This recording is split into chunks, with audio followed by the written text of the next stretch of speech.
I'm no expert on Shirdi Sai Baba's teachings, but what happened was I was visiting an Advaita master in India, in Bombay, for about 10 years, right up till his passing. And he spoke about peace of mind in daily living. This is my master, Ramesh Balsekar, from Maharashtra.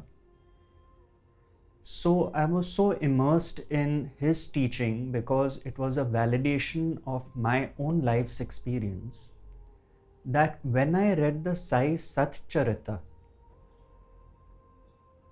I read it through the prism of this teaching which had impacted my life. And what I found was that I was underlining words in the Satcharita which were validating this. These were not really to do with the miracles being performed, but rather what Baba has said, which is beyond miracles. I found that I was underlining those paragraphs. The core of his teaching, because he was a living example of the philosophy of non-duality. The fact that Muslims and Hindus were his devotees is already proof that he was accepted by all.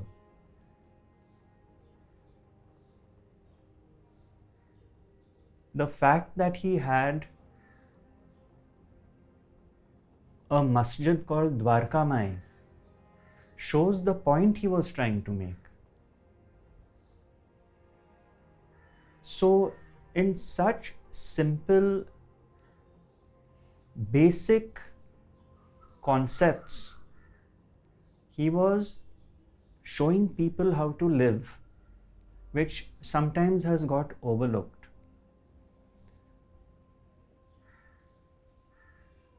His most famous phrase was Sabka Malik Ek.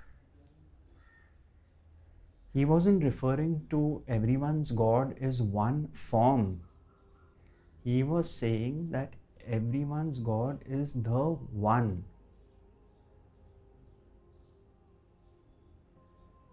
The source, the absolute.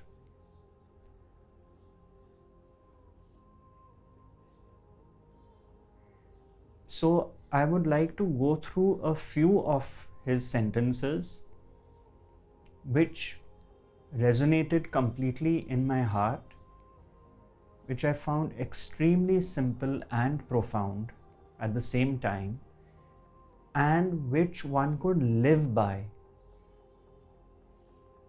Because, there's one thing to be a devotee of Shirdi Sai Baba, but it's quite another to live by the teaching. Because if one is a devotee on one hand and on the other one's personal relationships are in a mess, one is forever in conflict with others as well as oneself, then that is not living the teaching.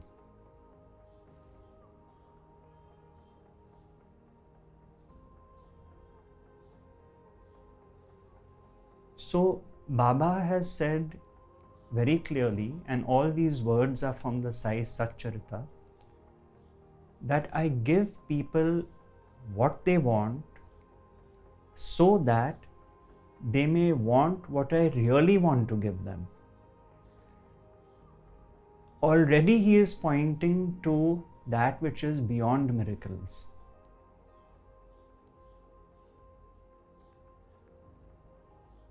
You see, because sometimes we are clear about what we want, thinking that's best for us. Baba, I want this, give me this. That is the want of the me which thinks it knows best. But the true asking of Baba is, give me what you feel is right for me. Generally, we consider faith as, I have faith I will get what I want. But true faith is the total acceptance of whatever comes as the gift of God. Ours is a conditional faith. If I get this, I will have faith in you.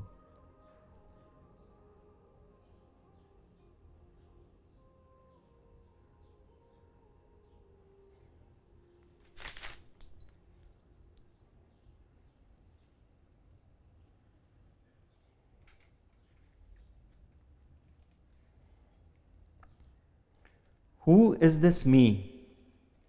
You need not go far in search of me. Barring your name and form, there exists in you as well as in all beings a sense of being or consciousness of existence. That is myself. Knowing this, you see me inside yourself as well as in all beings. If you practice this, you will realize all pervasiveness and thus attain oneness with me. My spiritual teacher gave a very beautiful example on this. He says, just like in a kitchen, it is the same electricity which functions through all the gadgets in the kitchen, bringing about what each gadget is designed to bring about. Similarly, it is the same consciousness which flows through all of us. This is exactly what Baba is pointing at. But we miss this point in our daily living, because if we had the understanding that God or consciousness is functioning through all of us, that itself would be the end of conflict.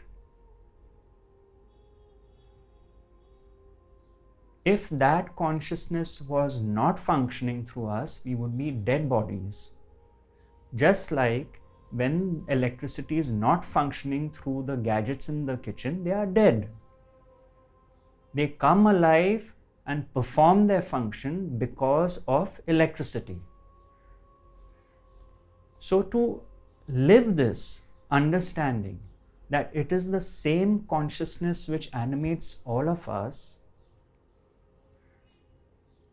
removes the conflict of me versus the other and transforms it to me and the other. If it is the same consciousness functioning through all of us, another person's point of view is as valid as my own. I may not agree with it, but it is as valid as my own. So with this understanding, even if there is a disagreement because of two different points of view, one can agree to disagree. That is a harmonious way of living. That is why my teacher would say, we are all a brotherhood of instruments through whom the same consciousness functions.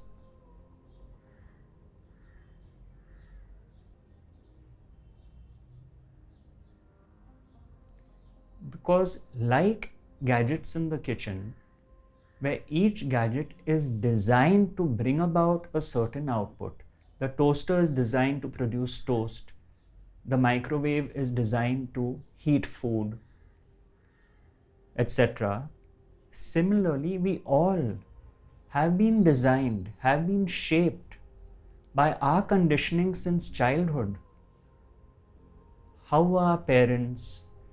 Which geographical area were they in? What was the income group I was born into? Which school or college did I go? Which religion did they belong to?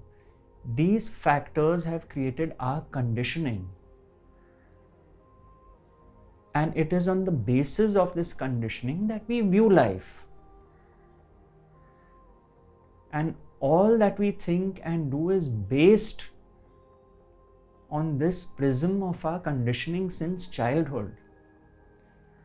So when you live this understanding, you realize people are the way they are because of their conditioning. You understand this is where they are coming from. Just like you are coming from your own conditioning. So what happens is, if you see flaws in another person, you understand that even you have your own flaws. Because that was your conditioning. This becomes a way of living. This becomes a harmonious way of being.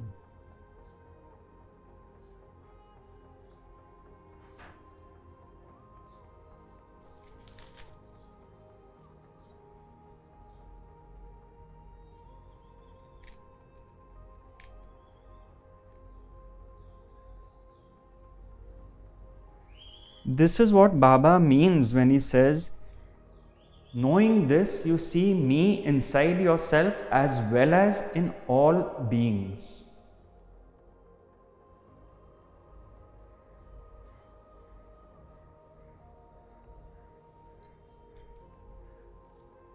You see, another way of looking at it is this. If your memory was completely wiped out right now,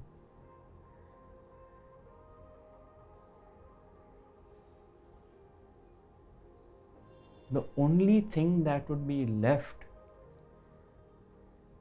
is your sense of being, your presence, because you would not know what your name is either. None of your conditioning would be there since you were born. But that sense of being is what my teacher Ramesh would say is the truth that nobody can deny.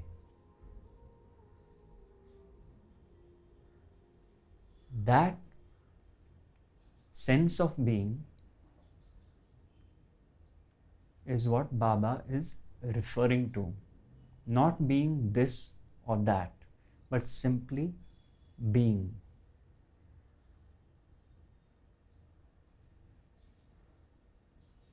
Not the identified consciousness, identified with a particular name and form, but just I am. Pure presence.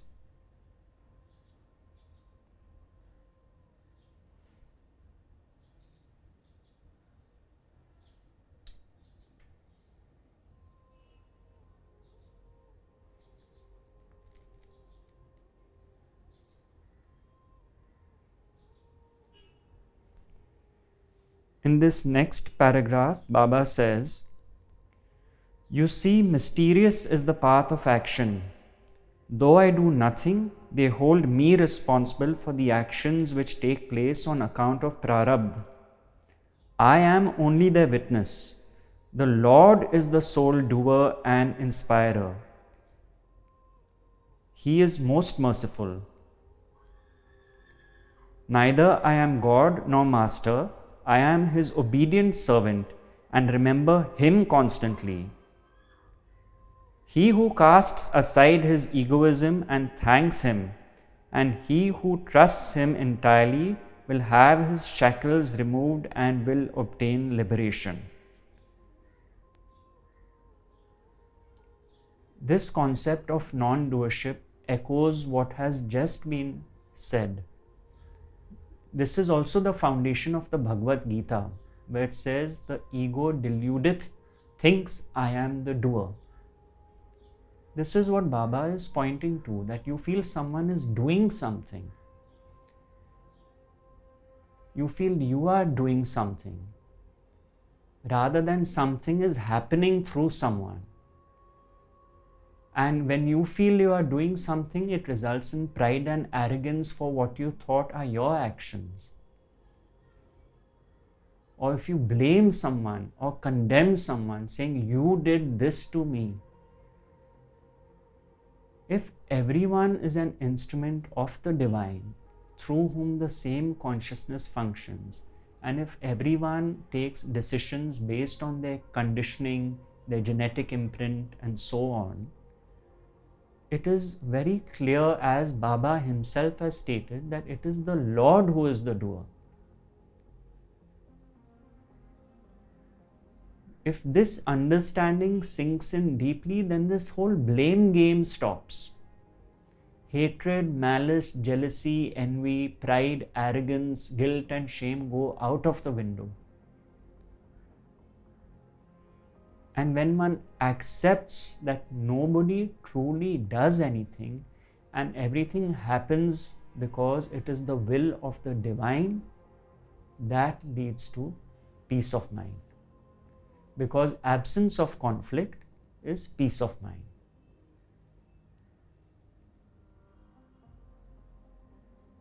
That is why it is said the greatest service you can do, true seva, is not to harm another. Because to harm another is to harm oneself. I just recalled a very beautiful story in our scriptures on Prahlada. And the Lord came to Prahlada and said, I will grant you a boon. And Prahlada said, my Lord, you have come and stood before me. What more could I ask for? I don't want a boon. And the Lord was so impressed with this boy. And he said, you have been tortured. You have had such difficulty. And you speak such beautiful words. Now I insist on granting you a boon because you said you don't want a boon.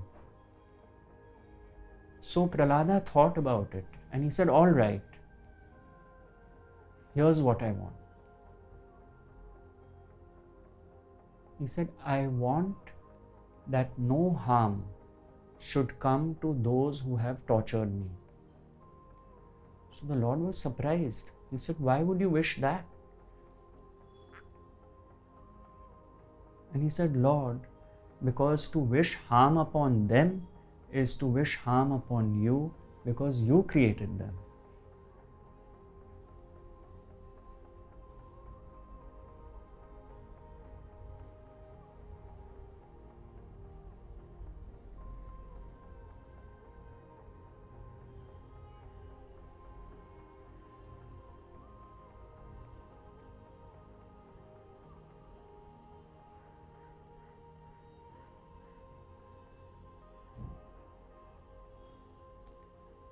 On the battleground, Arjuna told Lord Krishna, he put his bow and arrow down and he said, I can fight anyone, but I cannot fight my preceptors, those who have taught me. I refuse to fight. And Krishna said, look here, you've been born in a warrior caste, you've been trained as a warrior, your whole life has been designed to be a warrior. So why have you taken it upon yourself that I am doing this? And more importantly, I, as time, have already killed them. You are the instrument through whom this will happen. And then the battle begins.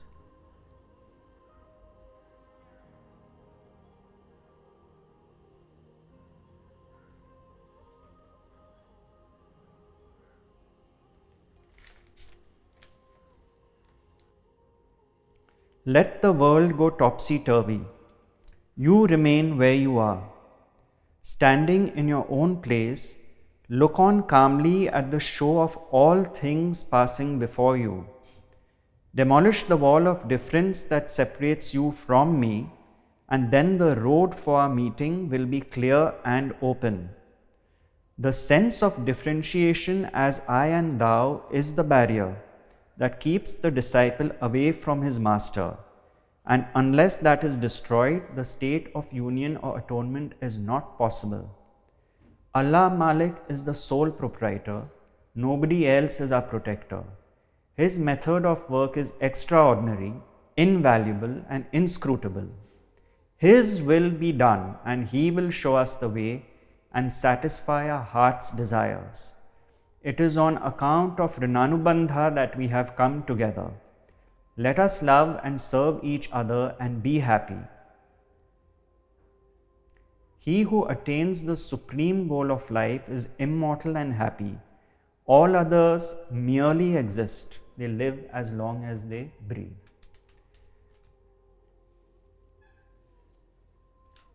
There is a story in the Sai Satcharita about one of Baba's group looking at a lizard on the wall which was behaving in quite a frisky manner.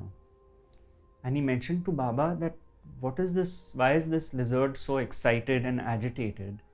And Baba said, because his sister is going to come. This is how I vaguely remember the storyline. And at that instance, a man pulls up in front of them with his cart and he puts a sack down on the ground. And a lizard escapes from that sack and comes and climbs the wall to meet this other lizard. This is the story. And of course, one understands the all-pervasiveness of Baba, who could see this event happen before it happened. But what is the deeper meaning behind the story?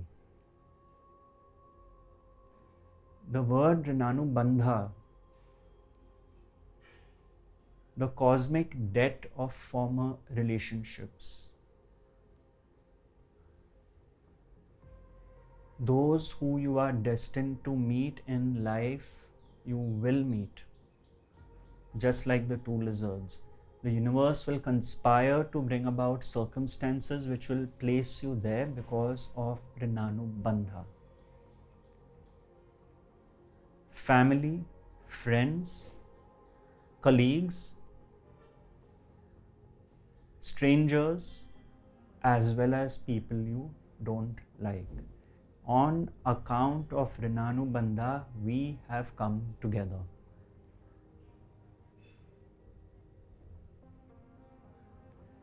Therefore, it is so crucial to have harmonious relationships with others. This is the core of the message. And how does one reach that point? Through the total acceptance that nobody truly does anything. It is the same Lord who acts through everyone. So you see, with this understanding, this blame game, which keeps the Rina perpetuating. You did this to me, so I'll do this to you. I did this to you, you will do this to me. This loop of cause and effect of finger pointing starts dissolving. The thinking mind, which is always agitated about what someone said, what someone did, why they did what they did, why did he do this to me, why did she do that to me, that dialogue starts evaporating with the understanding that nobody truly does anything. The Rina and the bondage of the Rina, the bondage of the debt, does not get food, does not get sustenance to keep going on and on and on in a spiral. We spiral down our relationships, especially with those people we don't like or who we feel are agitating us. But if we truly understood that everybody is here because of Rinanubandhana, and to accept people the way they are rather than want to change them and make them what you think what they should be, that acceptance leads to peace of mind. To wish that people change and be another way and then tell them that they should be another way means you have assumed you know best what's best for them. Little understanding that both of us are instruments.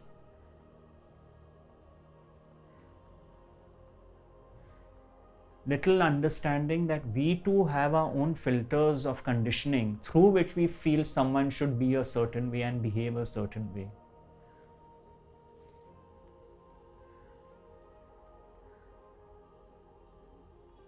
Harmonious relationships in life, if one has, is the proof that one is living Baba's teaching.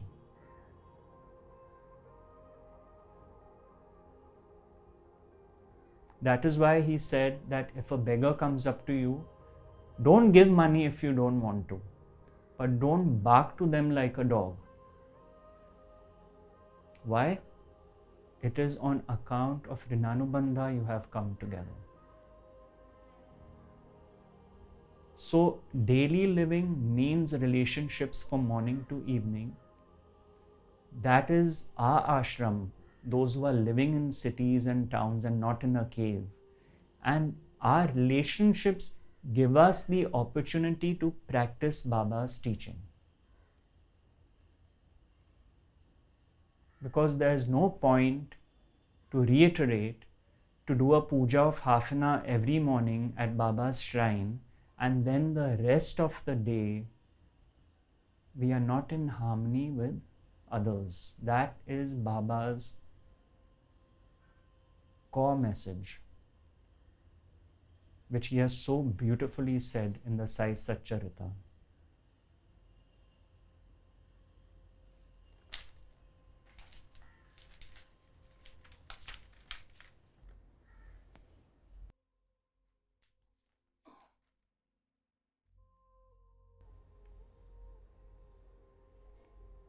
When Baba says, let the world go topsy-turvy, you remain where you are. Standing in your own place, look on calmly at the show of all things passing before you. He is pointing to witnessing, because it is one's own experience that in our lives, pleasures and pains come and go. Everything is transient. Everything comes and everything goes. But rather than being caught up in those things which come and go, understand that you are the witness to them. Because for them to come and go, someone has to be there for them to come and go too. So to be anchored as a witness in life is what he is pointing to, because that is one's own life experience. Witnessing the show going on rather than getting involved in the story, with the thinking mind doing cartwheels and extending itself in the duration of time. Such simple and profound pointers to live by Sai Baba has given us, and I'm sure anyone who reads the Sai Satcharita from this prism will find other statements, other sentences, will find stories of miracles which actually have a deeper level of understanding, a deeper meaning. Just like the story of the lizards is not just about two lizards meeting. And to read the Sai Satcharita from not the eyes of duality, but from the eye of unicity.